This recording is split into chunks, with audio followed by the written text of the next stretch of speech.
get it. It's crazy what's going on over there. So we're going to work very closely together with your country, a great country.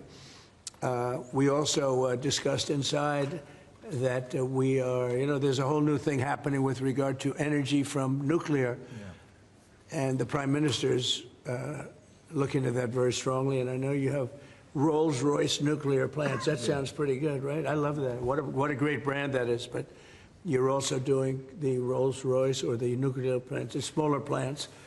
We're doing smaller and bigger, but the small is interesting. They do a small plant, very easy, very safe, and as they need more, they hook up another plant, and they have a series of plants instead of, doing the $20 billion plant. That gets tough for a lot of people to do. So we're just studying that, and it sounds like you're very far progressed, but that's a great thing you're doing on nuclear. We opened up nuclear about 2 months ago, and it's now safe and very inexpensive. No, we see civil nuclear as a big part of the future as we go to sustainable, independent energy. And I think that between the two of us, we can work very much more closely on this. And we've agreed that that's our ambition, that's our aspiration. And this is going to be a big part of the future when it comes to energy. And you can see in the last few years, energy has been weaponized.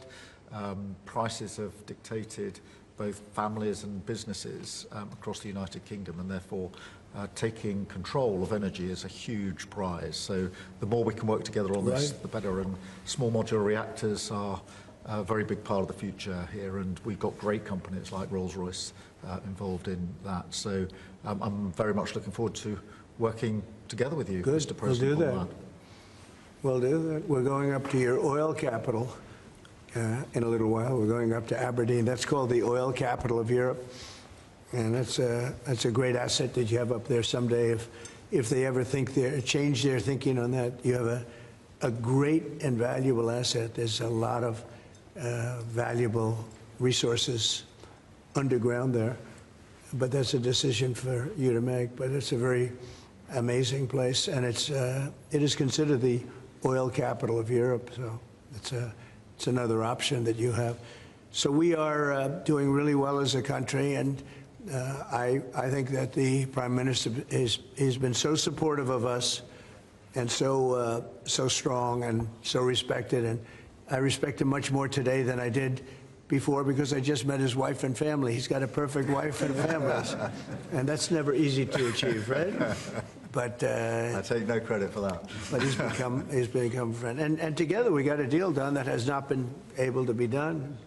It was a deal that's very good for both parties. A really good deal for both of our countries, and very, very well received here in the United Kingdom. So thank you very much for having us. Thank you. Appreciate it. Any questions? Mr. President, on Gaza. Russia.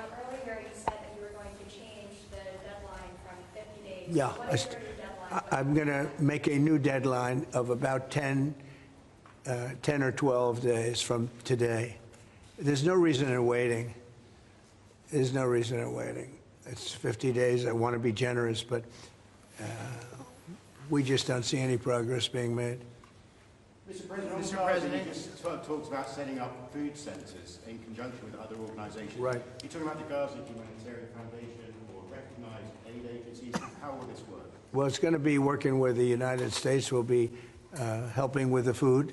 We have a lot of access to food. We got a lot of food ourselves, and we're going to bring it over there. We're also going to make sure that they don't have barriers stopping people. You've seen the areas where they actually have food, and the people are screaming for the food, and they're 35, 40 yards away, and they won't let them because they have lines that are set up. And whether they're set up by Hamas or whoever, but they're very strict lines, so we have to get rid of those lines. But we're going to be getting some good, strong food. We can save a lot of people. I mean, some of those kids that's real starvation stuff. I see it. And you can't fake that. So we're going to be even more involved. We did some airlifts before, some airdrops, and the people are running for it. And the Prime Minister is going to help us. They're very effective with that. You've done that before, and for many, they've done that for 100 years very well. So it's not very hard to do, actually. Yes. President, you say you love Scotland. You're the most Scottish president ever in the White House. Is there a better deal to be done for Scotland, for Scottish industry, in the deal